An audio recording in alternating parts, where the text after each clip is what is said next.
Greetings and mabuhay. Blessed be God forever. In this video, we will explore the official symbols of the Philippines and examine the legal standards and criteria used to select our national heroes.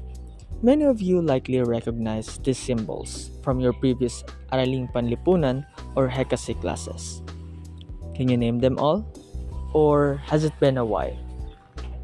If you need a refresher, don't worry. We will be reviewing each one in detail. We'll also dive into the specific laws and the underlying purposes that give these symbols their national significance. In the Philippines, the House of Congress issued House Bill number 3926, authored by Honorable Rene L. Relampagos, and with the help of the Department of Education, the Commission on Higher Education, National Commission for the Culture and Arts, and the National Historical Commission of the Philippines. This bill serves as the basis of the Declaration of the National Symbols. Based on this bill, the National Commission for Culture and the Arts identified the official and unofficial symbols in the Philippines. The following are the recognized official national symbols in the country, according to the National Commission for the Culture and the Arts.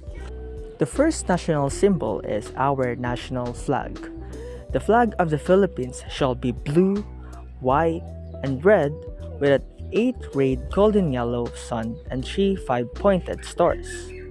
For our national anthem, Lupang Hinirang is the official title. This anthem will always be sung in the national language within or without the country.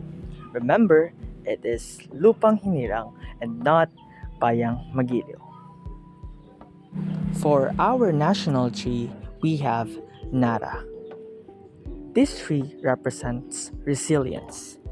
The wood of the tree is the favorite timber for manufacture of fine furniture, cabinet, and other instruments. Thus, its parts also can be used for medicinal and aesthetic purposes. For our national flower, we have Sampaguita, or also known as the Arabian jasmine. It is a white, star-shaped blossom which has a sweet fragrance. It is also best known for its medicinal properties. Sampaguita is used as corsage or garlands.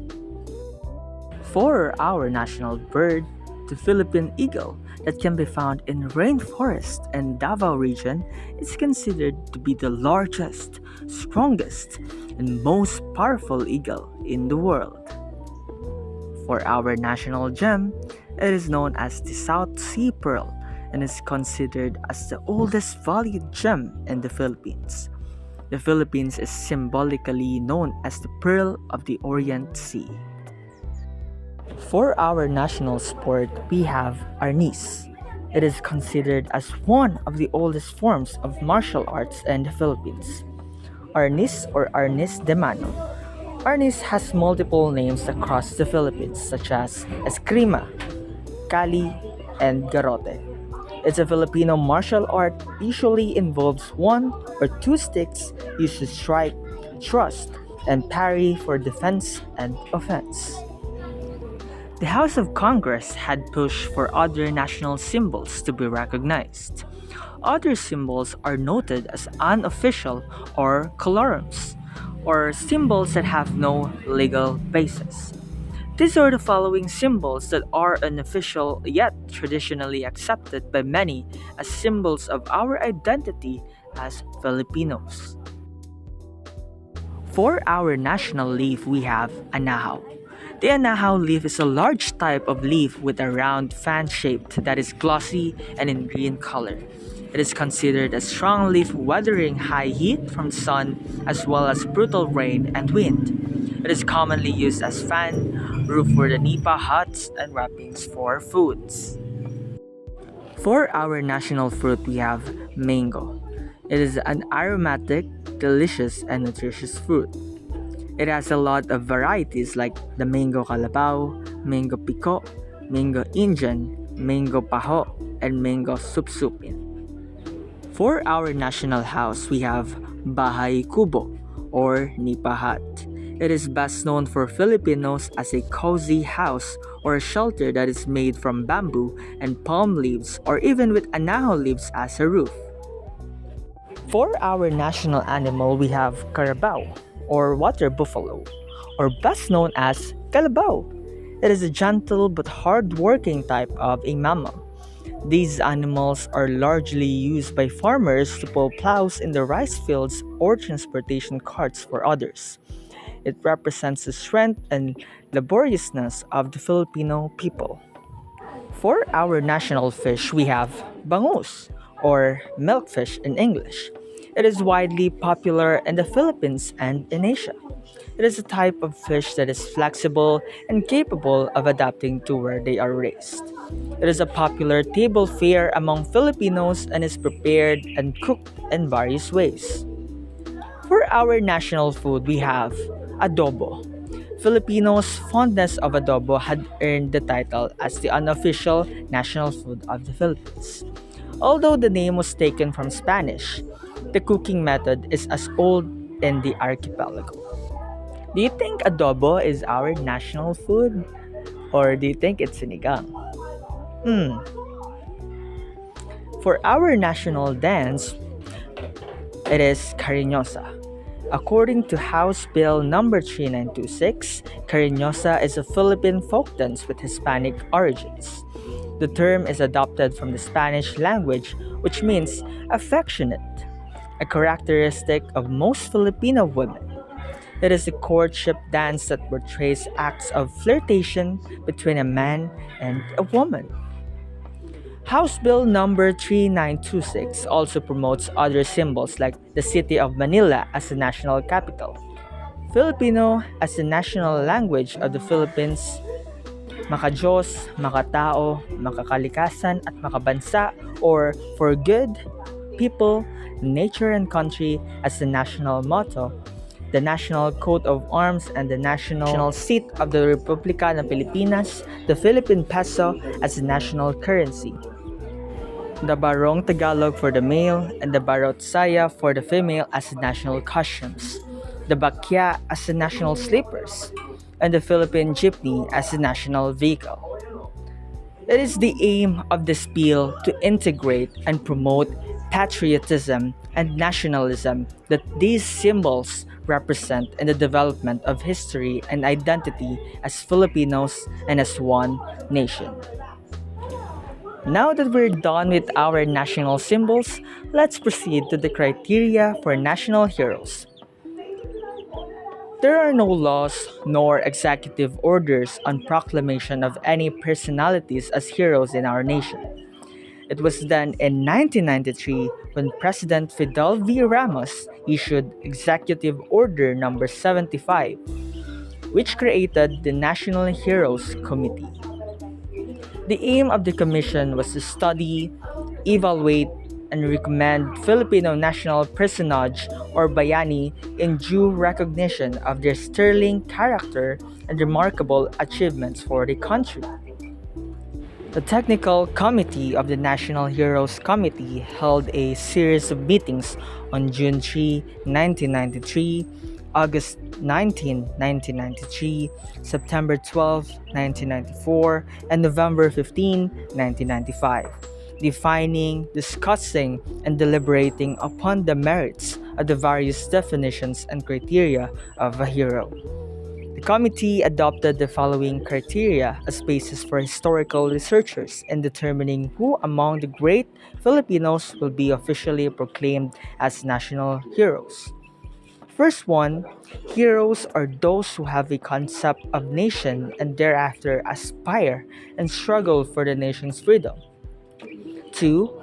Heroes are those who define and contribute to a system or life of freedom and order for a nation. And last, heroes are those who contribute to the quality of life and destiny of a nation.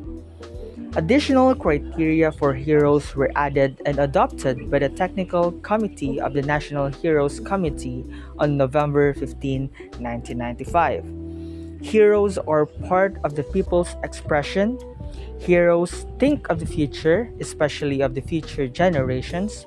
And choice of heroes involves the entire process that made a particular person a hero.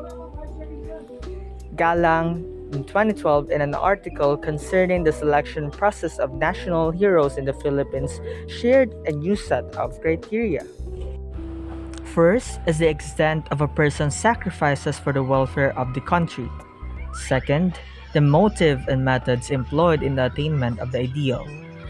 His ideal must be purely for the welfare of the country and without any taint of self-interested motives. Most of all, the method of attainment should be morally valid. The third is the moral character of the person concerned. The person should not have any immorality issue that affected his ideal.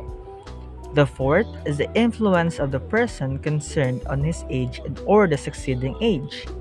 Fifth is that heroes are those who have a concept of nation and thereafter aspire and struggle for the nation's freedom. They must have desired the country's freedom in any situation, especially when there's a threat of invasion in any form. Sixth is that heroes are those who define and contribute to a system of life of freedom and order for a nation, one who helps in the orderliness and betterment of the country. Seventh is heroes are those who contribute to the quality of life and destiny of a nation. Eighth, a hero is part of the people's expression. The citizen must have recognized and acknowledged the person as a hero. Ninth, a hero thinks of the future, especially the future generations. His concern for the future generations must be seen in his decisions and ideals. Lastly, the choice of a hero involves not only the recounting of an episode or events in history, but of the entire process that made this particular person a hero. In the later years, the Commission studied various recommendations and evaluated based on the criteria that the technical committee set. After further deliberation, the following personalities were recommended to be our national heroes: Dr. Jose Rizal, Gat Andres Bonifacio, President Emilio Aguinaldo, Apolinario Mabini, Marcelo H. del Pilar, Sultan Dipatuan Codarat, Juan Luna, Melchora Tandangsora Aquino, and Gabriela Silang. Even until now, the technical committee has never acted on the following recommendations, probably because this might trigger a flood of requests for proclamations.